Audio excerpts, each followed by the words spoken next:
What's up? What's going on? Hide and read with a fellowship read that I just finished up with Austin over at Outer World Media.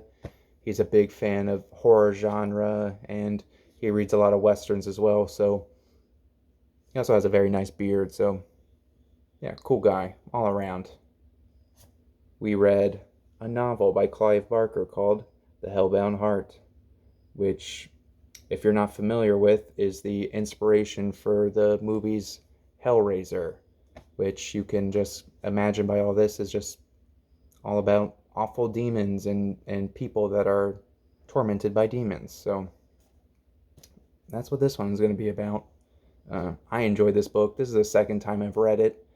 The reread was actually more enjoyable, perhaps, than the first time around. Um, what is a fellowship read? It's just like the buddy reads that everybody does, except for uh, we have fellowship instead of whatever buddies do together. We don't really do that here. We do fellowship, and we ask each other questions. I have them here, and I'll give a little review of the book and then answer the questions that Austin from Outer World Media presented to me. So, yeah, here we go. Here's a bit of a review, a synopsis of sorts. Um, let's see, the main character is probably Frank. Frank is just an awful, degenerate human being. He is the brother of Rory, who um, is kind of just like a milquetoast, fence-sitting kind of character, and his wife is very bored with him. Um, she, at one point, had a romantic kind of relationship with the brother, Frank, and it's just completely awful and like I said, degenerate. And yeah, that's a lot of this book is that stuff happens, but it doesn't get into like the gross detail of anything. Um, the gross kind of gore details are really reserved for the punishment of these characters. And uh, so Frank is just on this like quest for pleasure and self-fulfillment basically, and he, through his like world travels, stumbles upon this puzzle um, that's contained inside of a small box. And this box, it has like a bit of a legend behind it, and it said if you could solve the mystery of opening this box, that's it's just like kind of like a smooth box with just like little engravings on it. And I know, smooth box with engravings, but Clive Barker does a better job explaining this. Uh, if you can open up this box, then it's rumored that you will be just granted the ultimate pleasure, basically. And yeah, so Frank is on a mission to solve this box because he's kind of tired of being with loose women and selling and doing all the drugs he can find and drinking and just, yeah, being a general degenerate. And so yeah, he has this box and becomes his sole focus. He kind of locks himself away in a house that they inherited from their parents, unbeknownst to anybody really. It's like an abandoned house, and while he's there for like a couple months during the summer, he actually solves this box, and he opens it up, and once open, the box uh, opens up a rift from another dimension. I guess we could call it hell, and these kind of like demonic entities known as Cenobites appear, and they grant Frank his desire, which is just the ultimate like experience, basically, like everything just all the way to the max. And he's thinking that this is going to be like some sort of like wish fulfillment, but what he doesn't understand is that the Cenobites aren't into wish fulfillment. They're very detached, and what they're going to do is give Frank all the sensations, just, like in Spinal Tap, just turned up to 11. And nobody's prepared for this. The Cenobites, their appearance is like very disturbing, and they're very tortured souls, basically. And yeah, only Clive Barker could really do it justice. So let me give me a second so I don't spoil this for you. Um, Basically, Frank is, for all intents and purposes, gone, but he's kind of trapped inside of, like part of him is still in existence inside of our dimension, but just like barely. And just through a turn of events, he actually is able to kind of reconstitute his material form back in this realm. But he requires assistance, and he needs like human flesh and blood. And um, Frank's brother Rory, his who's kind of like an innocent guy, his wife, who's bored with him, she starts to take on this mission of reconstituting Frank, and she has like this kind of twisted belief that she's gonna like run off with him, and he's the one that's gonna fulfill her desires. There's a lot that's a big theme in the book, and yeah, I guess in a twisted way that does happen.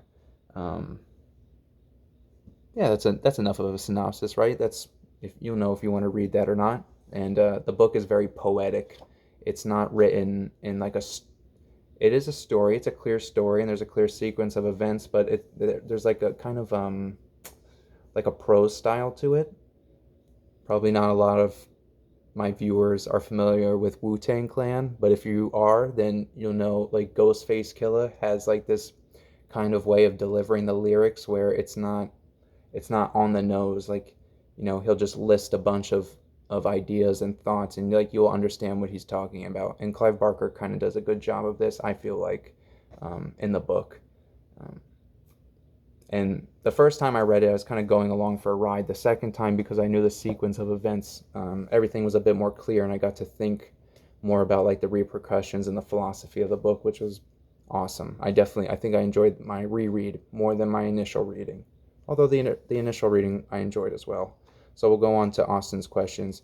Number one, he's asking me, do I prefer the book or the movie?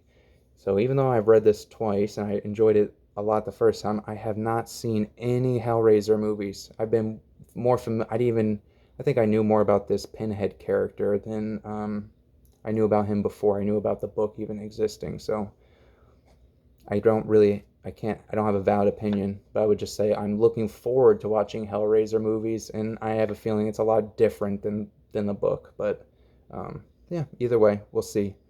Number two, should Clive write a sequel?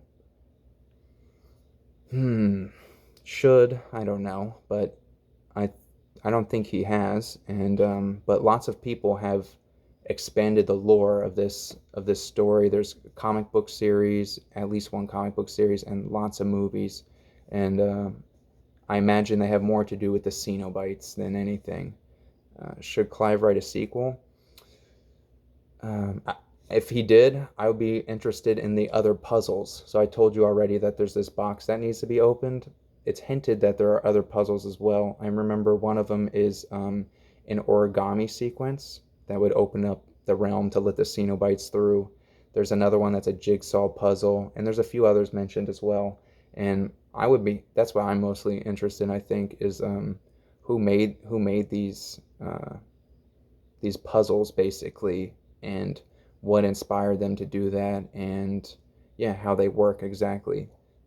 That's pretty interesting to me, and especially since Cenobites have been like really fleshed out in other mediums, like we said before. So it would be cool. I would read it if he wrote more, and yeah, that's what I would be interested in. Number three, should the book be longer or more in depth? I kind of like how it's very short. It's fast. It's punchy. You can see the type is not small, and this is a short book. What are we at? 160 pages, and if it was like normal type, it would probably be half that. But I like how short it is. I can appreciate that, and like I said, it has a bit of a prose style where I think that would be kind of difficult to keep up for much longer than he did. Number four, was this book missing anything? I don't think so. But there's definitely more that you could imagine is going on. Like you could, and clearly because so many people were happy to expand the lore. Uh, yeah, I think a lot of people. and I'm guessing Austin too felt like something was missing and he wanted more when it was over. Yeah, it does give you that feeling like, what else? What else? And I bet Frank had that feeling too, and that's why he opened up the box. So maybe be careful. Be careful with that. I'm happy with this book, and I'm going to read it a third time too. That might be my last reading, to be honest, because if I'm not getting more out of these rereads, um, you only live once. So I've enjoyed my read and my reread. Is the book missing anything? I don't think so. I don't think so. Like I said, I'm a fan. I'm a fan. I'm gonna happily watch the movies, and I'll also check out the comic books if it's affordable, and uh, yeah, learn a little bit more about probably just these Cenobites, and which leads to number 5, my favorite character. So everybody's detestable in this book, except with the exception of Kirsty, who is like the niece, and she is kind of just always looking out for the interest of Rory, who's like this fence-sitting character that's Frank's uh, brother. Uh, she's not my favorite character only because it's so obvious. It's so obvious. I think I have to pick one of the Cenobites, and I really like the Chatterer. The Chatterer is like really scary, and but the engineer is pretty creepy too, um, especially at the end. And when the Cenobites come through, Frank is even wondering like, oh, there's supposed to be another one here, and the Cenobites inform him that the engineer will show up if the engineer needs to. So the engineer is like um, kind of outside of these Cenobites. So, but I think I have to pick the Chatterer. The Chatterer is really scary. He has like hooks in his face that like peel his skin back so you could see his teeth, and he chatters his teeth sometimes, and he has like not a very scary voice. So I think that's really creepy to me. And yeah, it's just cool when the Cenobites come in. There's like it's described as like this big like flock of black birds coming through. Like really you can't understand what's going on because there's a lot of it's like over stimulus happening. And I don't want to be too blasphemous, but if you're into religious texts, sometimes like these deities, or like I said, I'm being a little bit careful here, they reveal their ultimate selves to the followers, and it's too much for them to handle.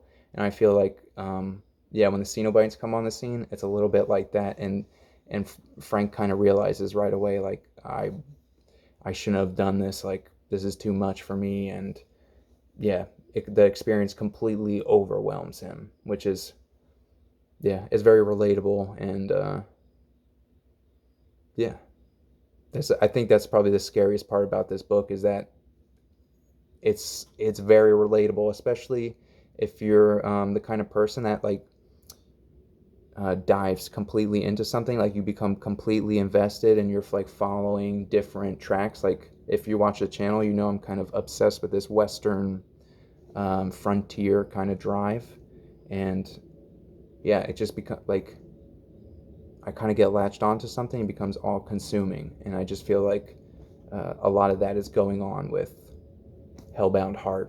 And yeah, like what does that mean, and what is that from? On a very low level, it makes the book very relatable. And this is one of those books that I feel like is beyond the author even. And like maybe Clive Barker was writing this, and that's why the style is like kind of loose and seems like there's stuff missing, is because this story is bigger than the author can really put on the page, in my opinion. That's just the feeling I get, and those are always my favorite stories. So uh, that's what I got for you guys. Can you tell I really like the Hellbound Heart? So just in time for Halloween, you have plenty of time to order this and read it. Check it out, or don't. Either way, I'm sure you'll find somewhere to hide. You'll find something to read that's nice and creepy. Maybe let me know. There's still time before Halloween. Let me know what scary books I should be reading. Peace. Peace.